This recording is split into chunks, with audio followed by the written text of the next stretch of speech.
ఈ 5 ఏళ్ళు ఉన్నాయి కదా మనకు, ఈ 5 ఏళ్ళు కూడా ఒకసారి అనుకున్నాయంట, నేనే గొప్ప నేనే గొప్ప నేనే గొప్ప అంటున్నాయంట.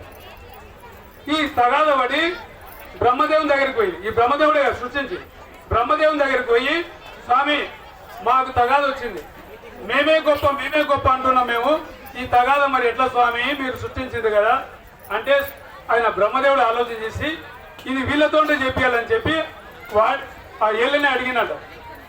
సరే నీవు ఎట్లా గొప్ప అని అనుకుంటున్నావు అని బొడినేళ్ళని అడిగినట్ట.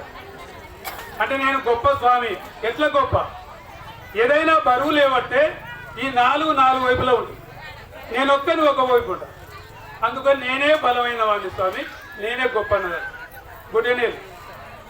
ఈ చూపుడు వేళ్ళని అడిగిండు, నీవెట్లా గొప్ప అంటున్నావంటే, స్వామి నేను ఎవరైనా శాసించనికే నేను శాసిస్తేనే శాసనం జరుగుతుంది, అంటే మనం నీ అంత చూస్తా బిడ్డ అంటాం కదా, ఇయ్యేలే చూస్తాం ఇట్లా చూపం, అందుకని శాసించేది నేనే కనుక నేనే గొప్ప అని ఈ చూపుడు వేలు అన్నదట.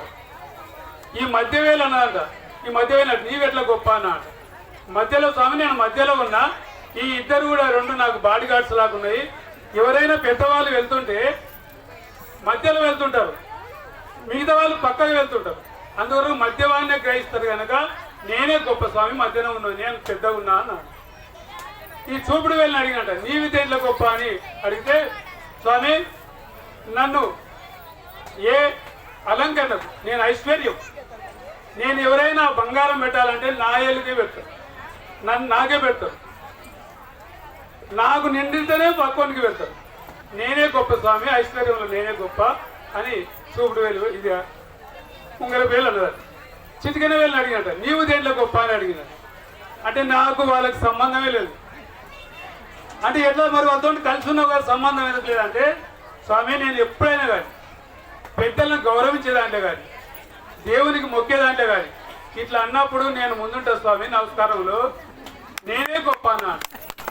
అంటే బ్రహ్మదేవుడు అప్పుడు తీర్పిచ్చినట్టు, ఎవరైతే మంచి పనికి ముందుంటారో, ఎవరైతే పెద్దలను గౌరవిస్తారో, ఎవరైతే భగవంతుని ఎప్పుడు చేతులారంగా మొక్కుతారో అప్పుడు వాళ్ళే గౌరవింపబడతారు అని అప్పుడు తీర్పిచ్చినారు.